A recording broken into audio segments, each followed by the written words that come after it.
Join me in a pledge to the flag and then remain standing for a moment of silence.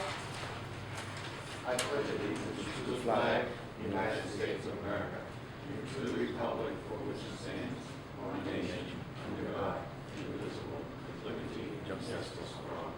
Please keep in your thoughts our math teacher, David Sear, lost a brother-in-law suddenly, and also our men and women that are protecting us around the world.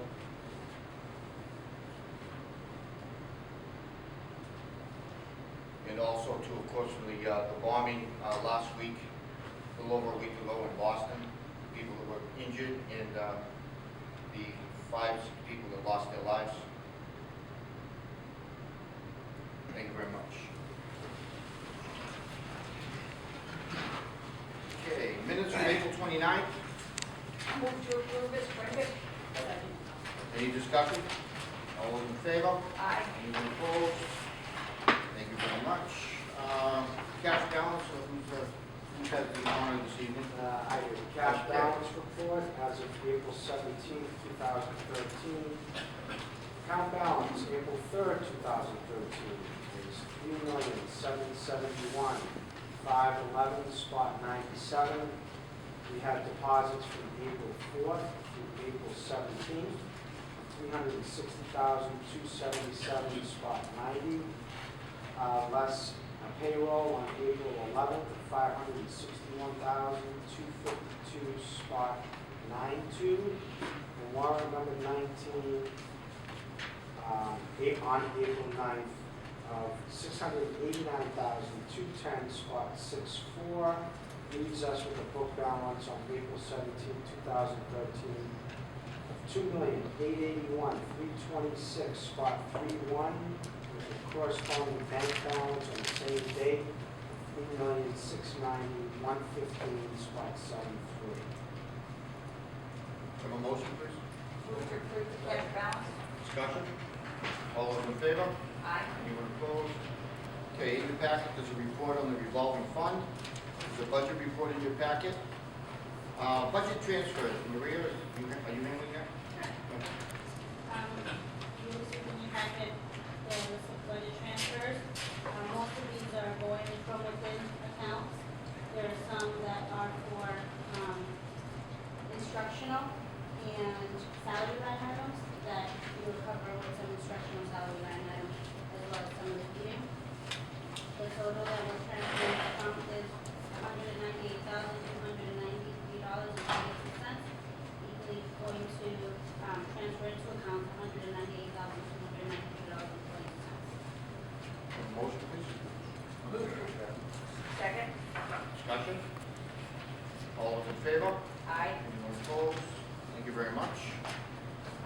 Communications, I'm sorry. Annual fiscal statement for 2015 is in your packet. In fiscal year 2014 budget, we need a vote on that this evening. I get a motion on it, then we'll discuss it. First discussion. Second. Okay. Discussion? Any questions? Tom? Chief? Oh, I'm sorry. Marilyn? I just saw what I believe are the responses to the concerns that Tom had the last time seem to have been answered that within our package. I don't want to assume anything, but that's what it looked like to me. Okay. Hey, Mr.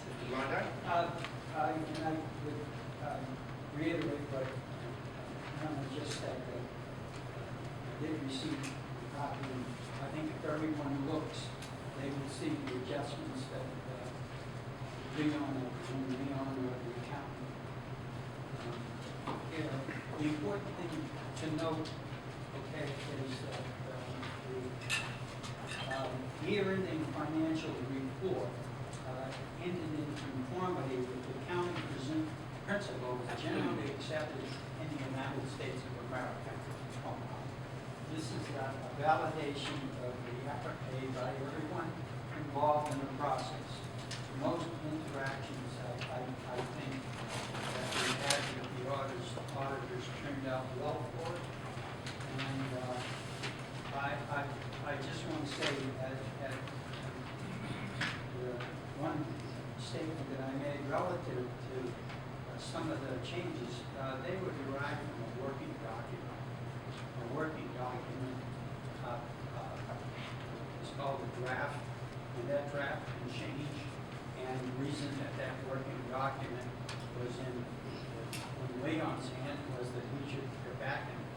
reflect on the changes that were made, and that was done. And the important thing was that the overall report didn't change. And just one other statement, I do like using the draft. I don't remember ever getting the draft in the past, but I like the idea of reviewing the document, and then comparing it to the final document. It's good for all of us. Okay, all set? All those in favor? Aye. Anyone opposed? Thank you very much. Communications, public participation, please.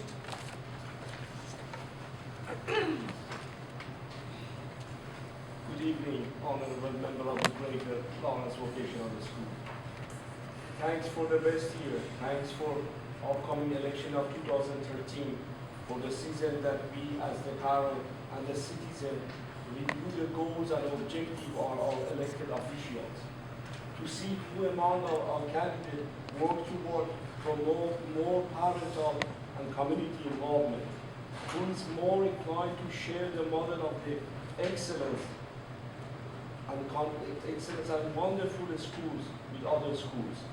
Our goals as a parent and citizen and registered voter is to have the most involved representations that bring the parental involvement to the highest level of attention.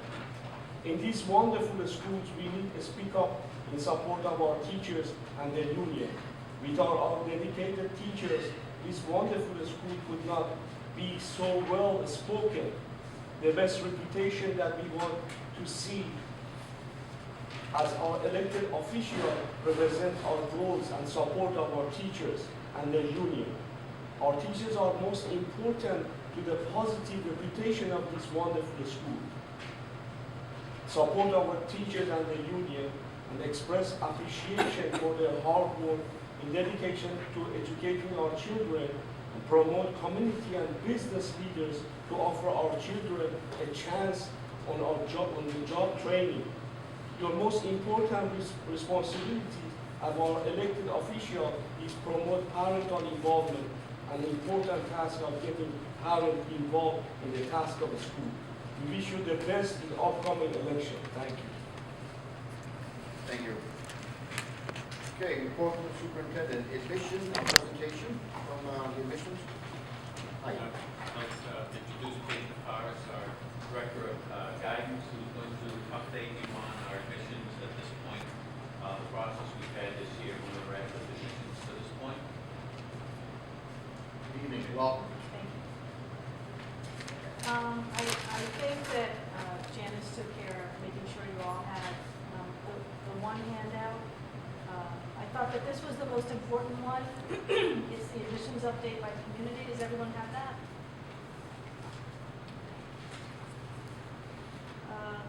I think it's important because it gives us an overall picture of where we are at this point with admissions. The critical information is who are the sending communities, how many students have applied from each of the schools within those communities, how many were accepted, and then most important, of those students who were accepted, excuse me, how many chose to commit, how many responded to us saying that they wanted to come. You can see by the community totals for Andover, 5 students have committed. For Lawrence, actually I think we didn't do the total for Lawrence because we still have some applications coming in. For Methuen, we also continue to have applications. But if you look at the bottom number, the total applications, 853, which is ahead of where we were at this time last year. So it's a strong number, we're happy with it. And the number of students who committed to coming at this point is 377. If I could work backwards, start from the beginning now that we've caught you up to where we are, just to give you an overview of how the year went.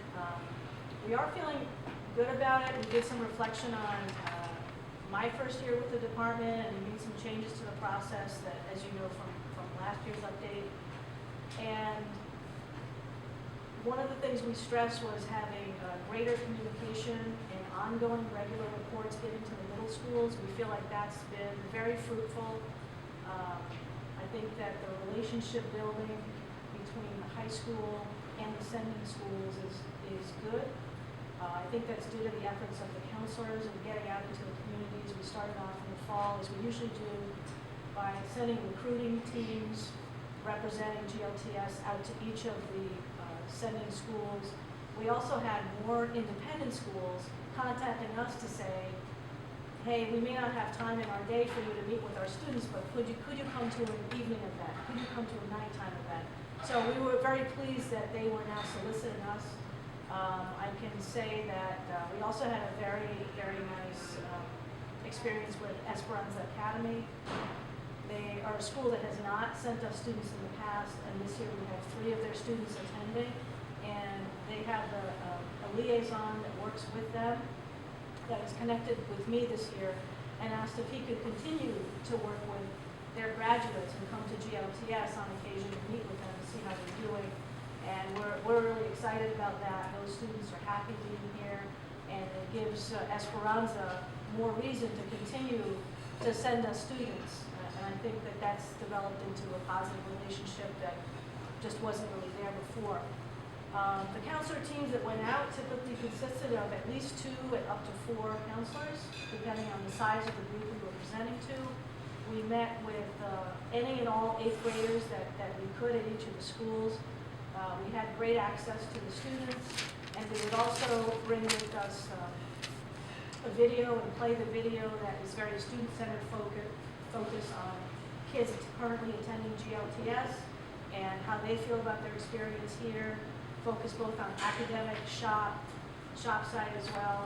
And we also included, I think most importantly, a student representative who's a current GLTS student that would go with the recruiting teams out to each of the middle schools and speak about his or her experience.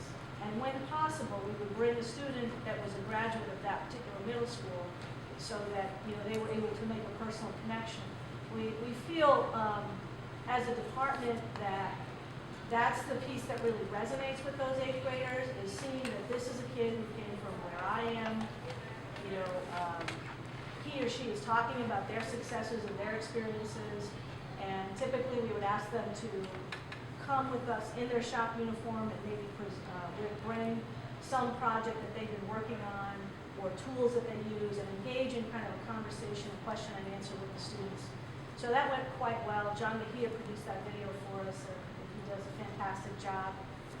We had a middle school breakfast here again, and tried to highlight special education and ELL folks from here to speak to all the guidance counselors and talk about the importance of identifying kids early and helping us to help plan for those students' arrival. One of the adjustments we made based on our experience last year is we tightened up some of our deadlines so that students were not waiting as long to get an answer. That also, in order to do that, we had to put some pressure on those students or families that were not responding, meaning we've sent out an acceptance, families have a decision to make.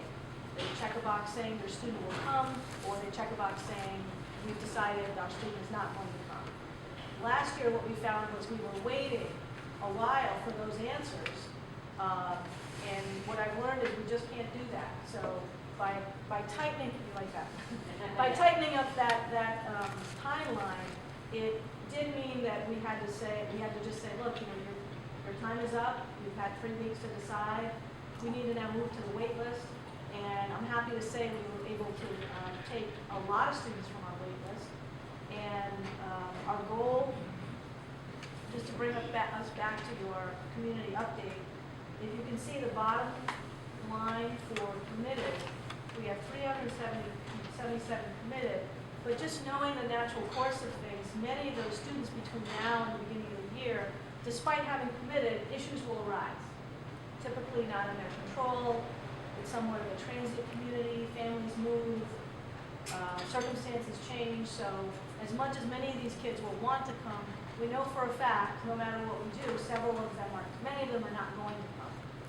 So one of our benchmarks is this Saturday, we have our annual grade 8 freshman assessment happening where we give a reading and a math assessment to determine placement of students.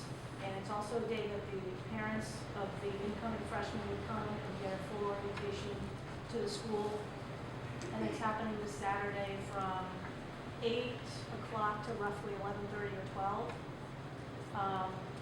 And that's an important day for us because students who don't come to that day, those are people that we need to get in touch with again and say, okay, you've committed to coming, but is that still the case because you didn't show up? So last year we had a very high yield at that event. It was over 350 students, apparently the highest we've had in the past. I think that's due to the clerical staff really increasing the correspondence, not just with the middle schools, but also just with the parents, just to keep reminding them. Anyone accepted was invited to this Saturday's event. They were informed in their acceptance packet of the event. They were also sent an additional letter laying out the agenda for the day. So we hope to have pretty high numbers, and once we see what we get from that, we'll have an idea of what we need to do in the future as far as accepting more students. I can say we still are accepting students if they're strong students. Our goal is to ultimately, reach our numbers for the fall, but there's a lot of time between now and the fall. So